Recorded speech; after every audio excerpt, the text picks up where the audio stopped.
Mais avant de rentrer dans le vif du sujet, je vous propose de commencer par quelque chose d'un petit peu plus léger.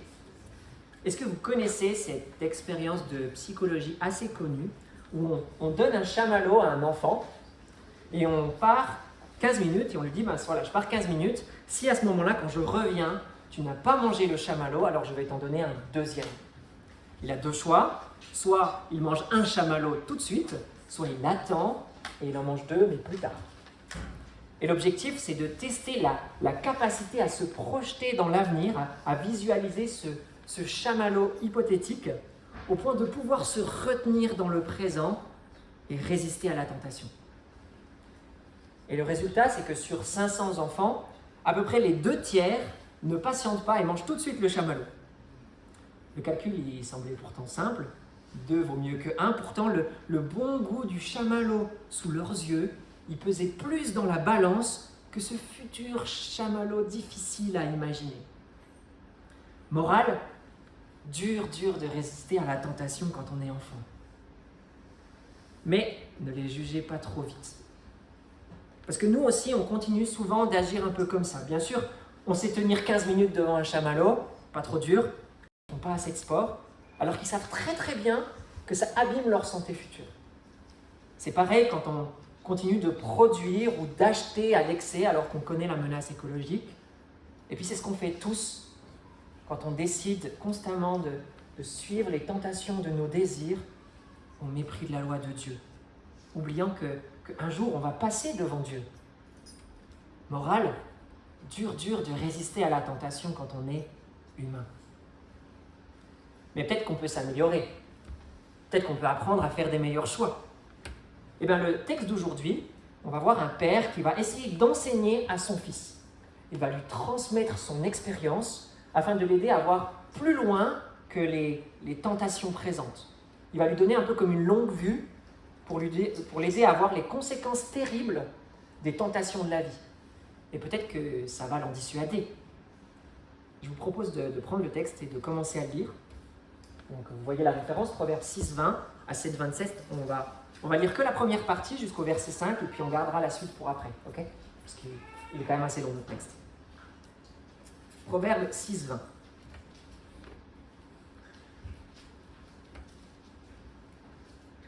Mon fils, garde le commandement de ton père et ne rejette pas l'enseignement de ta mère.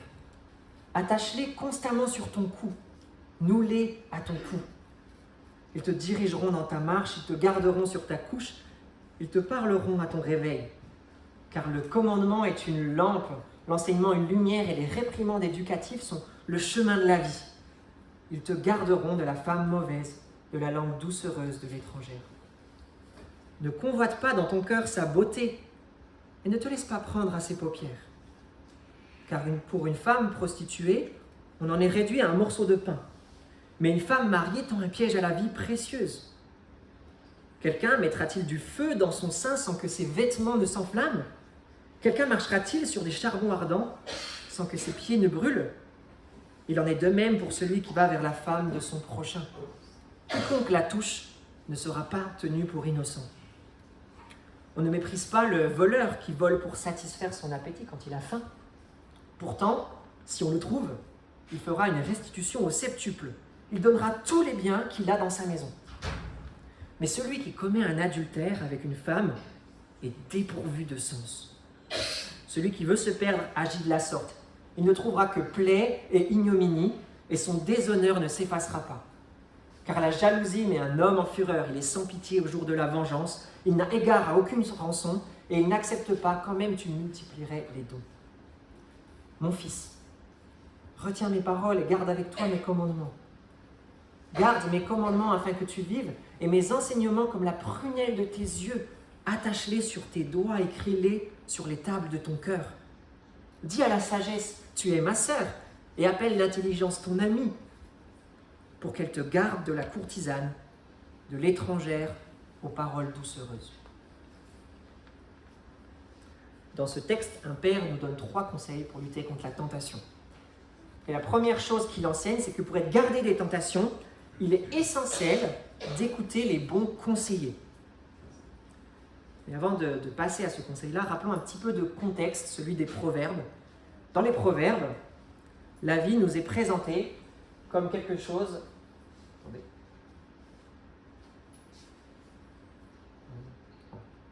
Elle n'était pas allumée. Dans les Proverbes, la vie, elle est présentée comme un chemin. Un chemin sur lequel il y a, on l'avait déjà vu, deux voies possibles. Vous avez la voie droite de la sagesse qui mène à la vie. C'est la voie dont parle le verset 23. Et puis il y a la voie sinueuse de la folie qui fait des écarts moraux et qui mène au séjour des morts. À chaque choix, à chaque croisement de notre vie, on risque de dévier de la voie droite pour aller sur la voie sinueuse de la folie et de se perdre. Et la question qui nous est posée, c'est quelle vie on va mener? Mais ces deux voies, V-O-I-E, correspondent aussi à deux voies, V-O-I-X. Tout d'abord, il y a la voie de Dame Sagesse, la parole de Dieu personnifiée qui nous appelle à suivre la voie droite. Et puis de l'autre côté, il y a la voie de Dame Folie, l'appel de nos désirs idolâtres qui nous tentent loin de Dieu. Et là, la question qui est posée, c'est qui est-ce que vous allez écouter? Et c'est une question en fait plus concrète qu'on croit, parce que ces deux femmes, elles ont chacune leur porte-parole, leur champion bien réel. Des champions qui sont déjà sur ces chemins et qui nous encouragent à les suivre à la fois par leurs paroles, mais aussi par leurs exemples. D'un côté, pour les champions du bon exemple de la voie droite, il y a les parents, les pères et mères. Et puis de l'autre côté, il y a les amis de mauvaise influence, à la fois les vauriens, mais aussi leur contrepartie féminine, l'étrangère séductrice. Et la question qui est posée cette fois-ci, c'est quel exemple on va suivre? Donc 3 questions. Quelle vie on va mener? Qui dépend de la deuxième question. Quelle voix on va écouter? Qui dépend de la troisième question. Qui on va écouter? De quel exemple on va suivre? Et aujourd'hui, vous l'avez remarqué, notre texte, il met le focus sur cette femme. La femme étrangère, séduisante, la championne de la folie, et elle nous met en garde. Alors, attention, il n'y a là pas de mépris de la sexualité, il n'y a pas un encouragement au sexisme ni au racisme. La sexualité, elle est mise en avant, en fait, parce que c'est un bon cas d'école. C'est sûrement une des tentations les plus universelles, les plus puissantes, les plus flagrantes, destructrices et puis visibles aussi de toutes. Alors, quand on l'observe, on découvre facilement des principes qui s'appliquent à toutes les tentations en général, et puis à la voie de la folie. Il n'y a pas de sexisme non plus. En fait, si cette femme, si cette tentation sexuelle prend les allures d'une femme, c'est tout simplement parce que ce texte, à la base, il avait été écrit pour des futurs rois, des jeunes princes, des jeunes hommes. Et si vous avez déjà côtoyé des jeunes hommes, vous savez qu'il n'y a pas grand-chose qui les attire plus, qui les fascine plus qu'une jolie fille. En fait, il ne faut pas hésiter, quand on lit Proverbes, à remplacer cette femme par ce qui vous attire, vous. S'il le faut, faites-en un beau brun au regard ténébreux. Et pareil, si elle est étrangère, ce n'est pas une question de racisme. En fait, ce qui séparait Israël des autres nations, avant d'être une nationalité, c'était que Israël était le peuple de Dieu, qui vivait selon sa loi, alors que les autres nations vénéraient les idoles. Épouser une étrangère, c'était interdit parce qu'on risquait d'adopter ces mœurs idolâtres. En fait, que cette femme soit étrangère, ce n'est pas un problème ethnique, c'est d'abord un problème religieux. Et si c'est un problème religieux, c'est un danger mortel. Alors, comment éviter ce danger de la séduction idolâtre que représente cette femme qui va nous attendre sur le chemin de la vie? Comment ne pas succomber aux douces paroles et aux douces lèvres de la courtisane? C'est assez difficile quand on avance tout seul, à l'aveugle, en comptant que sur son expérience personnelle. C'est pour ça que le premier conseil de ce père, c'est de choisir les bons alliés. On a besoin d'être, si on reprend l'image du texte, éclairé par des compagnons de voyage, des compagnons expérimentés qui, verset 22, nous dirigent la journée pour nous indiquer la voie du bien à chaque choix, qui nous gardent la nuit quand on est vulnérable, et surtout qui sont là encore demain, prêts à nous accompagner toute notre vie, si on le souhaite. Mais alors, qui c'est ces parfaits compagnons? D'après le texte, au verset 23, ce sont les commandements, les enseignements et les réprimandes de nos parents. Comme des lampes, ils éclairent devant nous, ils nous révèlent les tentations dangereuses sur notre chemin, ils nous les révèlent pour ce qu'elles sont, et ils nous montrent la voie de la vie droite qui passe au milieu d'elle. Écouter nos parents, c'est donc le point de départ pour faire des bons choix dans la vie. Pourtant, franchement, je vous l'avoue, on peut parfois en douter. Ça dépend de vos parents, en fait. Il y a plein de parents qui sont de mauvais conseillers, non? En fait, cet encouragement, il s'applique dans un contexte très précis dans notre texte.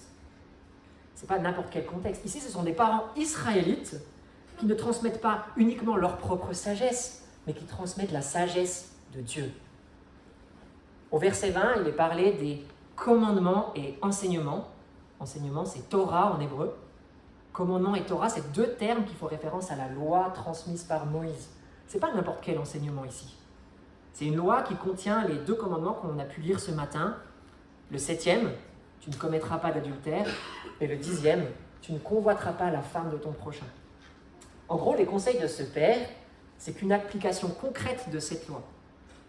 Ces parents qu'on devrait écouter, ce sont des parents qui appliquent ce passage de Deutéronome 11, que je vous affiche ici, qui dit « Vous mettrez dans votre cœur et dans votre âme mes paroles que voici », c'est-à-dire la loi de Dieu. Vous les lirez comme un signe sur vos mains et elles seront comme des frontons entre vos yeux. Vous les enseignerez à vos fils et vous leur en parlerez quand tu seras assis dans ta maison, quand tu iras en voyage, quand tu te coucheras et quand tu te lèveras. Je ne sais pas si vous voyez la similitude entre ce passage et celui qu'on a lu avant. Dans Deutéronome, les parents ils doivent s'attacher de cœur à la loi de Dieu et la transmettre à leurs enfants en toute occasion, c'est-à-dire en voyage, quand ils se couchent et quand ils se lèvent.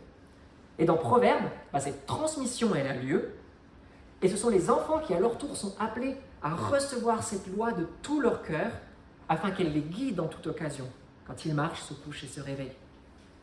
Ces parents, ils font office de porte-parole de Dieu. Les écouter, c'est donc écouter Dieu. Et c'est pour ça, en fait, que c'est important d'être attentif à leurs enseignements. Si tu es un enfant, puis même si vous êtes plus âgé, que vos parents vous enseignent ce que dit la Bible, ou quelqu'un vous enseigne ce que dit la Bible, alors on ne doit pas les écouter que d'une oreille. Notez les termes du texte. Le passage, il dit qu'on doit les nouer à notre cou, à nos doigts, qu'on doit les garder comme la prunelle de nos yeux, et même les graver sur notre cœur.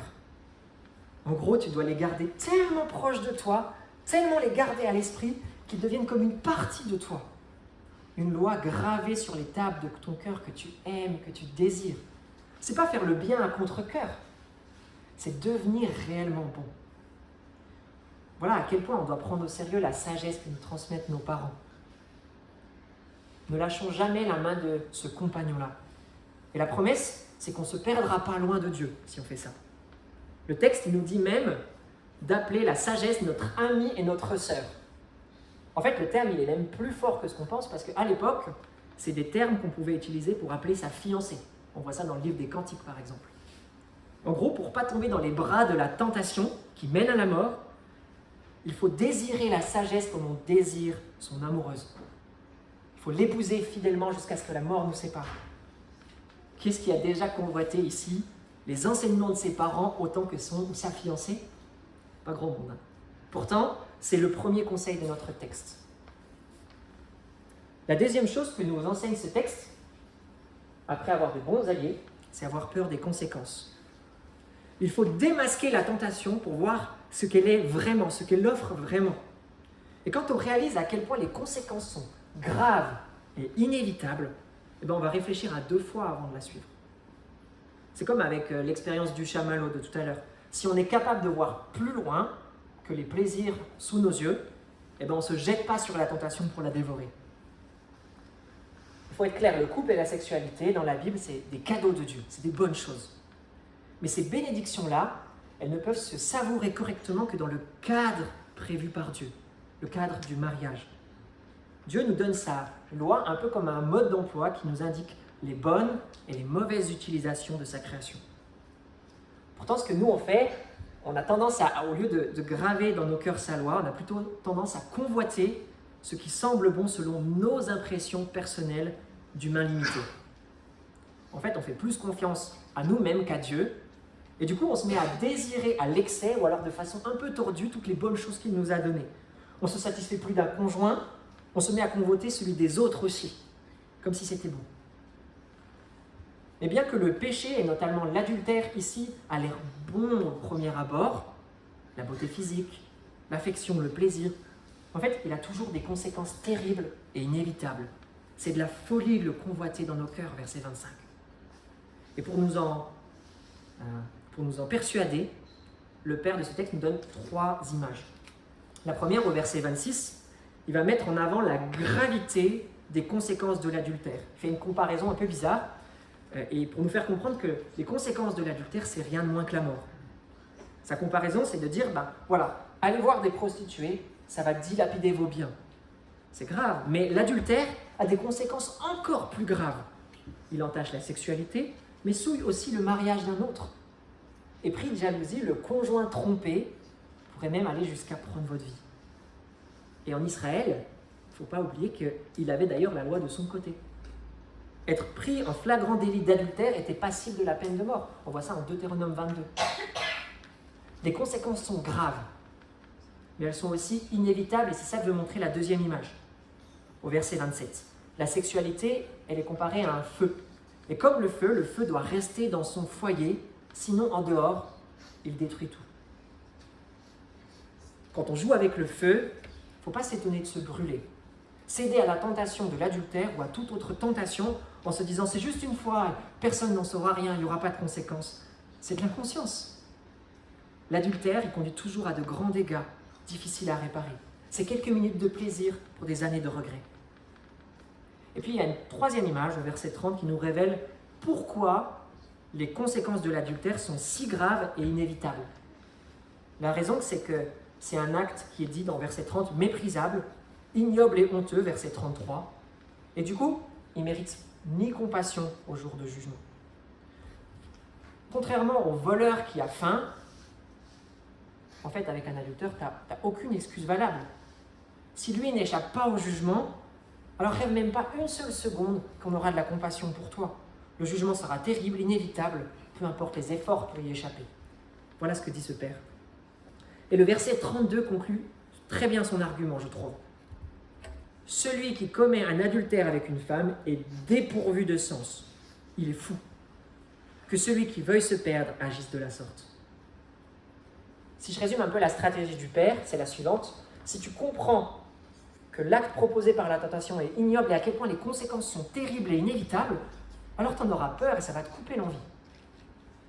Pourtant, il faut être sincère, aujourd'hui, on a un peu du mal à croire et à voir pourquoi la tentation sexuelle a des conséquences graves et inévitables.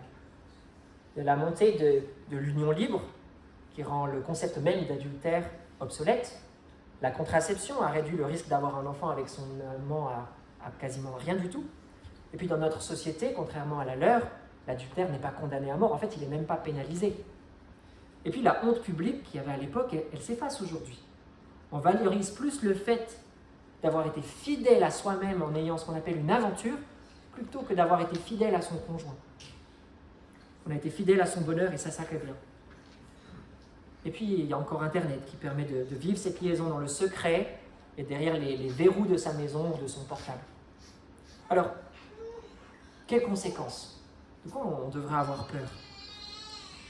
C'est vrai qu'aujourd'hui, dans une société qui est assez hédoniste, qui aime le plaisir, il y a de moins en moins de conséquences à suivre nos désirs. Pourtant, elles n'ont pas toutes disparu. Il reste les plus subtiles, celles qui ont des conséquences qui sont moins individuelles. Par exemple, l'infidélité, ça brise la possibilité de recevoir à son tour un amour fidèle. On doit toujours être à la hauteur pour garder l'amour de l'autre. Et ça, c'est dur. Puis l'infidélité, ça réduit à néant la stabilité du couple et donc de la famille. Et ce sont les enfants qui trinquent et donc aussi, in fine, la société. Et n'oublions pas que le mariage, et c'est peut-être le principal argument, il appartient surtout à Dieu. Si vous jouez avec, vous insultez son Créateur. En plus, Dieu, dans la Bible, il dit l'avoir créé pour révéler quelque chose de lui-même, pour illustrer sa relation exclusive avec son peuple. C'est un symbole, un signe, une image. Et quand on s'attaque à une image, on méprise aussi ce qu'elle représente. Corrompre le mariage est donc plus grave que ce qu'on pense. Et bien qu'on puisse peut-être espérer temporairement esquiver les conséquences durant cette vie de la tentation, le jugement de Dieu, lui, il est toujours absolument certain, terrible et inévitable. Passons maintenant au troisième conseil et dernier conseil de ce père pour vaincre la tentation. Il nous conseille de prendre conscience de la puissance de la tentation et surtout de notre faiblesse à y résister. Parce que celui qui se croit fort et l'affronte de face, la tentation, elle le dévore.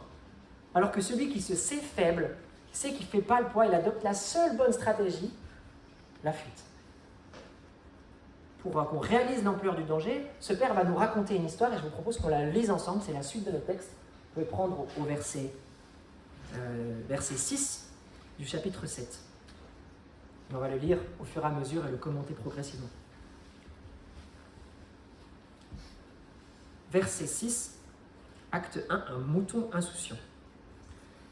J'étais à la fenêtre de ma maison et je regardais du haut de la croisée. Donc c'est le père qui parle. J'aperçus parmi les stupides, je remarquai parmi les jeunes gens un garçon dépourvu de sens. Il passait dans la rue près du coin où se tient une femme, il se dirigeait lentement du côté de sa demeure. C'était au crépuscule, pendant la soirée, au moment de la nuit et de l'obscurité. Ce jeune homme est appelé inexpérimenté, mais il est aussi dit stupide, dépourvu de sens. Pourtant, il cherche et il ne fait rien de mal, non ? C'est pas un peu dur comme terme ? Eh bien, pourquoi des mots si durs ? Je ne sais pas si vous avez noté à la fin, il y a cette insistance sur le crépuscule, la soirée, la nuit, l'obscurité. Ce qui sous-entend un petit peu qu'il n'aurait pas dû être là, mais plutôt chez lui en train de dormir. Mais lui, totalement inconscient du danger, se balade dans des quartiers inconnus et prend même son temps, il n'a peur de rien. Et en fait, c'est ça le problème de ce jeune homme. Il pêche par excès de confiance. Il est comme un petit agneau vulnérable qui sortirait de son troupeau pendant la nuit, totalement inconscient. Son comportement, en fait, il illustre notre tendance à tous. On prend rarement au sérieux les mises en garde de Dieu et on se croit fort, en sécurité face à la tentation. Mais en fait, ceux qui se croient debout ont plus de risques de tomber. Lisons la suite. Acte 2, le loup entre dans la bergerie, au verset 10. Et voici que vint à son rencontre une femme ayant la mise d'une prostituée et la ruse dans le cœur. Elle était bruyante et effrontée. Ses pieds ne restaient pas dans sa maison. Tantôt dans la rue, tantôt sur les places, et près de tous les coins, elle était aux aguets. Petite pause.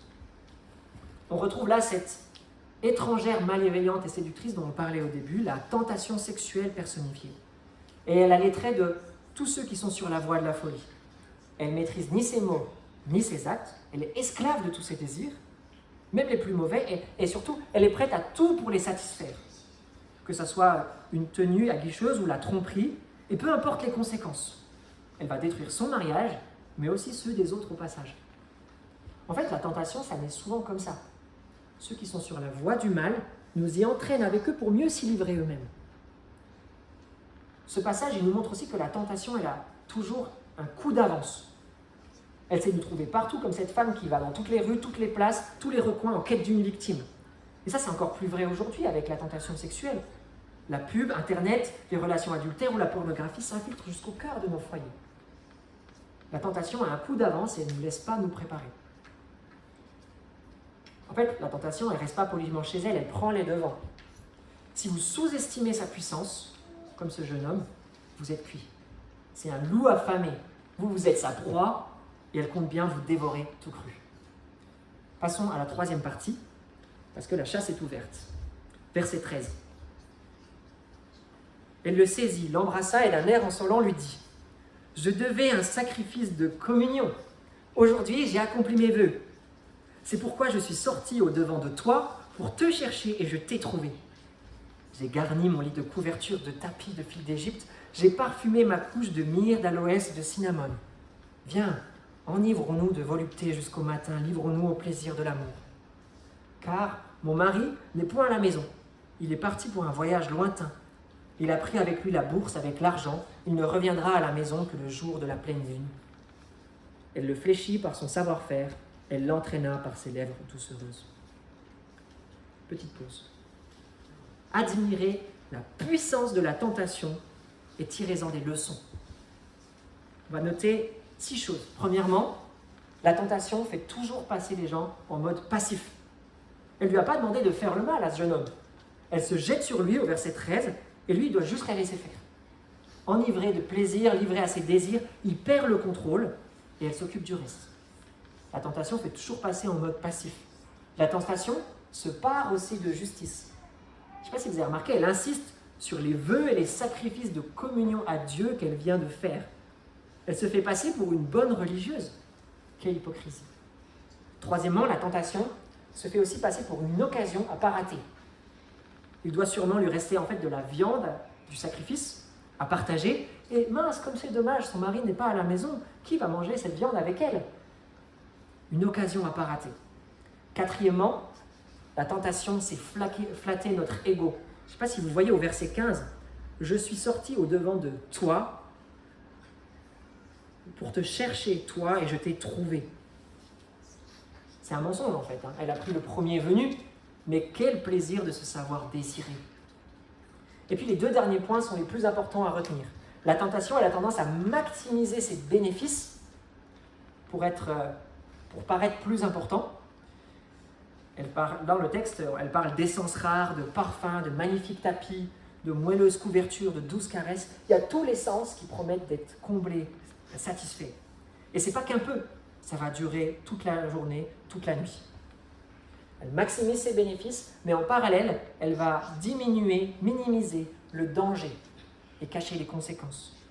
Ça sera juste une nuit, et après, il ne la reverra plus. Pas d'engagement, pas de responsabilité. Et puis en plus, le mari jaloux, qui aurait pu être dangereux, il n'est pas là, et il ne va pas revenir avant longtemps, alors aucun danger.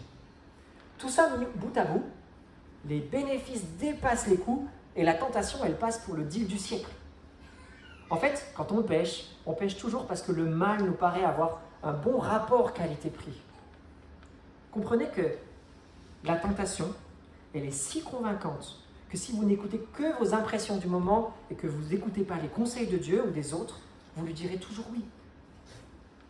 Mais passons à la suite de ce passage. Verset 22. Il se mit tout à coup à la suivre, comme le bœuf qui va à l'abattoir, comme un fou qu'on lie pour le châtier jusqu'à ce qu'une flèche lui perce le foie, comme l'oiseau qui se précipite dans le filet sans savoir que c'est au prix de sa vie. Faisons une pause ici. La tentation, elle se révèle comme une pente glissante. Il suffit d'un seul pas pour prendre de l'élan, de la vitesse, et tout s'enchaîne très vite. Verset 22, tout à coup, il se mit à la suivre. En fait, il a fallu seulement un bref moment d'abandon pour que la tentation prenne le contrôle et l'emmène de plus en plus loin dans le péché, plus loin qu'il s'imaginait. Il dévale la pente à toute vitesse et il en heurte violemment le bas. Verset 23, c'est comme une flèche dans le foie, c'est-à-dire une mort certaine et surtout une mort très douloureuse. Alors on se pose la question, pourquoi il n'a pas résisté? Eh bien, avec la tentation, plus on tombe dans la pente, plus c'est difficile d'arrêter le processus. Quand on y est entré, d'après le texte, on est comme un bœuf qui est attaché, comme un fou dans sa camisole, comme un oiseau dans un filet. On est pris au piège. On n'a plus assez de volonté pour s'échapper, on ne se rend même plus compte en fait qu'on va joyeusement vers son malheur. Jouer avec la tentation, c'est toujours s'autodétruire. Ne vous dites donc jamais, ça m'arrivera jamais. Oh, je peux flirter avec, je réussirai à dire non. Allez, juste un peu, je resterai assez lucide pour m'arrêter au milieu. Ça n'ira pas très loin, il n'y aura pas de conséquences. Tout ça, c'est faux. Il y a une étude qui a demandé à 250 pasteurs, il n'y a pas si longtemps, des pasteurs qui avaient chuté gravement, s'ils s'étaient imaginés pouvoir tomber si bas un jour. Et tous, sans exception, ils étaient persuadés que ça leur arriverait jamais. Et ça sera aussi votre cas si vous sous-estimez plutôt la tentation qui est en face de vous. Alors, lisons la morale de cette histoire, versets 24 à 27, pour terminer. Et maintenant, mes fils, écoutez-moi et soyez attentifs aux paroles de ma bouche. Que ton cœur ne se détourne pas pour suivre une telle femme. Ne t'égare pas dans ses sentiers, car elle a fait tomber beaucoup de victimes, et ils étaient forts, tous ceux qu'elle a tués. Sa maison, c'est le chemin du séjour des morts qui descend vers les demeures de la mort. Cette histoire, elle nous révèle la puissance de séduction et de destruction de la tentation sexuelle. Ça paraît beau, mais c'est une autoroute directe vers la mort, vers le séjour des morts, verset 27. Du coup, on doit la craindre. Peut-être que vous pensez être de taille, ne pas céder comme ce jeune homme, mais le Père nous montre le tableau de chasse de cette femme, verset 26. Elle a fait tomber beaucoup de victimes et ils étaient très forts. En gros, la tentation sexuelle, elle en a eu des plus résistants que toi, et ça par millions. Tu penses pouvoir faire mieux? Si c'est le cas, tu es comme un agneau qui pense manger le loup. En 1 Corinthiens 6, verset 18, Paul il donne un conseil, l'apôtre Paul, et il dit « Fuyez l'immoralité sexuelle ». Pas combattez l'immoralité sexuelle, fuyez. Il faut mettre des barrières pour éloigner la tentation. Fuir les lieux de séduction, supprimer le numéro peut-être de ce collègue qui vous plaît, bloquer le contenu sensible sur votre ordinateur, divertir vos pensées au moment où vos pensées ont tendance à glisser, à dévier. En fait, il y a 1000 façons de mettre de la distance avec la tentation. Et dans ce domaine, on n'est jamais trop radical. En Matthieu 6, verset 29, il est dit « Si ton œil droit te fait tomber dans le péché, arrache-le et jette-le au loin. » Et petite anecdote, il y a une période de ma vie où littéralement, je ne portais plus mes lunettes dans la rue, comme ça la tentation en devenait fou. Ce père nous a donné 3 conseils. On arrive à notre partie finale et on se pose cette question, je pense qu'elle est importante. Est-ce que c'est suffisant? En fait, si c'est tout ce que la Bible avait à dire sur le sujet, je voudrais être sincère avec vous, je détesterais ce livre des Proverbes. Il donne plein de beaux conseils, mais il ne nous donne pas la force de les accomplir. On a besoin de beaucoup plus que ça. Je ne sais pas si vous vous rappelez, ces enseignements, ces commandements, c'est des applications de la loi de Dieu. Des commandements que ni Adam, ni Ève, ni Israël, ni les plus grands leaders d'Israël, par exemple Salomon qui a écrit ce texte, aucun d'eux n'a réussi à tenir ces enseignements. Le reste de la Bible entière nous révèle que la loi, ce n'est pas suffisant pour nous changer. Moi, je pratique depuis plusieurs années des groupes de confession et j'ai eu le privilège aussi d'accompagner des personnes dans le combat pour la pureté. Et plus le temps passe, plus je constate que la loi toute seule, ça transforme personne. Connaître les règles, savoir que c'est mal, s'être même vautré plusieurs fois et avoir même goûté aux terribles conséquences, ça n'empêche pas quelqu'un de recommencer. Au mieux, ça marche un temps. On renouvelle notre motivation, on ne se dit plus jamais, on se donne des apparences de piété, on dispose des barrières partout. Mais vu qu'on obéit à contre-cœur, on finit toujours par craquer. Alors on revient chaque semaine, parler des mêmes problèmes, confesser les mêmes fautes, et puis on se flagelle un peu en répétant que c'est mal, on pleure sur notre sort, comme si ça nous rachetait un petit peu, mais ensuite on retourne dans les mêmes problèmes, et rien n'a changé. Le pire, c'est qu'on finit même par s'y habituer, et le péché s'ancre encore plus. Alors, faut pas mal me comprendre, hein, ce genre de groupe de confession et d'accompagnement, c'est excellent. Mais ce que je veux dire, c'est que si dans ces groupes, on œuvre qu'en proclamant la loi et rien d'autre, pour espérer changer les gens, ça ne marchera pas. Dire à quelqu'un ce qu'il doit faire, c'est insuffisant pour le rendre bon. En fait, ça mène qu'au désespoir. À la fin, on a des personnes qui disent « mais je retombe toujours, j'y arriverai jamais, j'en ai toujours envie, je suis peut-être trop pécheur pour changer ». En fait, c'est normal. Parce que le problème du péché, c'est justement qu'on fait plus confiance à nos désirs qu'aux avertissements de la loi de Dieu. Notre problème, ça n'a jamais été de ne pas connaître la loi. Non, ça n'a pas été de connaître la loi. Le problème, c'est qu'on manque de confiance en celui qui la donne. C'est un problème de cœur et pas un problème de cerveau. La Bible, elle dit clairement qu'on n'est pas capable de graver nous-mêmes cette loi dans nos cœurs. Alors vous pouvez mettre autant de barrières que vous voulez entre vous et la tentation. Elles n'empêcheront jamais celui qui veut pécher de redoubler d'ingéniosité au moment de la tentation pour sauter ces barrières. Et même si elles marchent, le problème c'est qu'elles freinent que l'expression du péché de nos cœurs. Mais au fond, le cœur, lui, il reste le même. On ne fait pas le mal, c'est vrai, mais on le désire toujours. Au mieux, du coup, ce sont des mesures temporaires qui permettent d'attendre une vraie solution. Et cette vraie solution, c'est Jésus. C'est lui dont on a besoin face à la tentation plus que tout. On est écrasé par le poids de nos folies, parfois on a la conscience accablée, et ce qu'on a besoin en premier, c'est de pardon.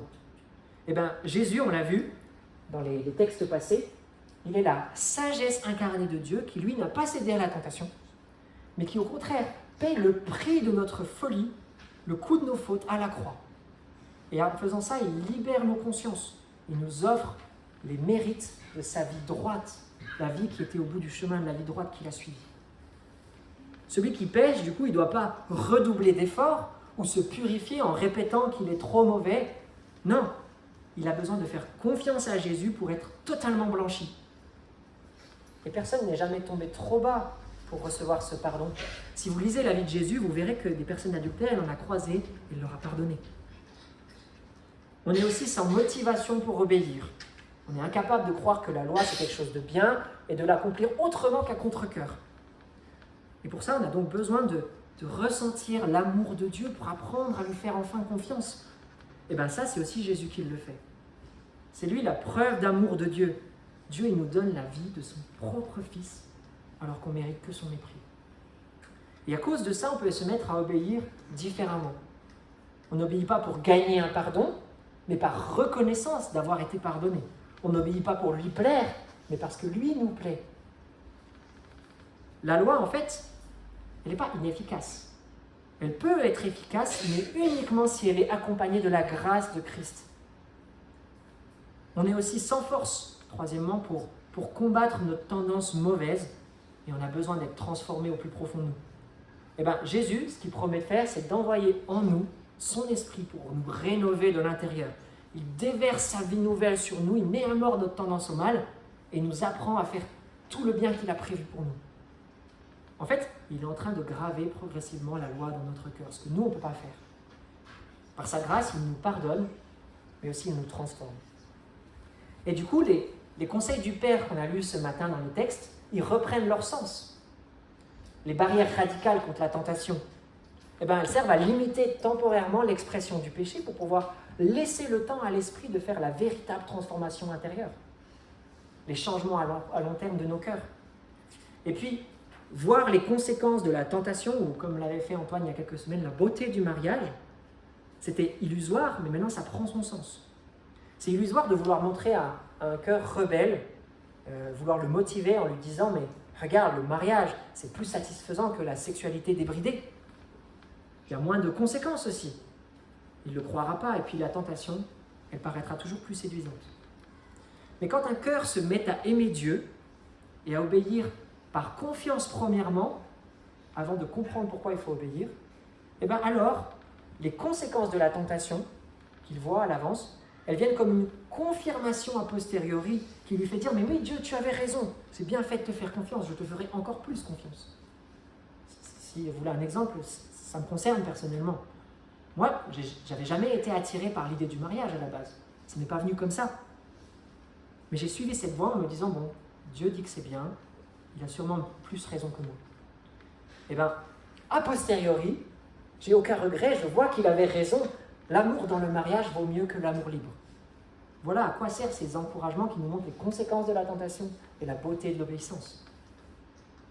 Il y a quelques années, j'ai été choqué parce que j'ai découvert ce livre-là. Je vous le montre, il s'appelle « Être libre, c'est possible ». Dedans, il y a tout ce que moi, j'ai dû lentement apprendre par moi-même durant des années de combat personnel. Dedans, il y a des conseils qui sont fondés sur la grâce de Jésus et qui sont vraiment capables de transformer. Moi, sincèrement, j'aurais voulu connaître ce livre 15 ans plus tôt. J'étais un peu déçu quand je l'ai vu. Je me suis dit, ah mince, je ne suis pas le seul à avoir appris tout ça. Alors, si vous luttez dans le domaine de la sexualité ou avec la tentation, achetez-le, il se trouve sur Internet. Vous pouvez le lire tout seul, vous pouvez le lire aussi avec quelqu'un de l'Église. On est prêt à accompagner ceux qui font la demande. Et vraiment, c'est un combat qui est très important. Et puis, je ne sais pas si vous vous rappelez ce qu'on avait dit au début. Vaincre la tentation sexuelle, en général, c'est parfois le premier combat de la vie chrétienne qui fonctionne comme un cas d'école. Avec ça, on apprend à lutter contre toutes les autres tentations plus subtiles. Celui qui avance dans son domaine avance aussi dans d'autres. Il apprend à résister à l'appel de la folie, de Dame Folie. Et il apprend à suivre la voie droite derrière Christ. Mais arrêtons maintenant nous là, et on va conclure. On a vu aujourd'hui que la tentation, c'était quelque chose de très fort, de très dangereux, et du coup qu'on a besoin de la craindre, de la fuir, et aussi d'avoir les commandements de Dieu à l'esprit comme alliés pour nous aider à lutter. Mais en même temps, tout ça, ce n'est pas suffisant. La loi seule, elle ne change personne, sans la grâce de Jésus. En fait, il n'y a que lui qui peut graver l'amour de Dieu dans nos cœurs et ses commandements. Et ce principe, ça, c'est super important à comprendre, et si vous retenez que ça, je serai très content.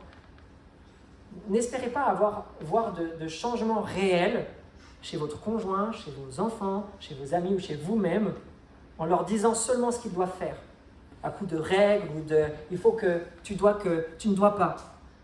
Vous devez aussi leur parler de Jésus, les aider à trouver dans sa grâce la motivation d'obéir à la loi. Sinon, ça sera inefficace. En conclusion, retenez cette phrase. La tentation, elle est trop forte, trop dangereuse pour être combattue avec des moyens humains. Mais avec Jésus, être victorieux sur elle devient possible.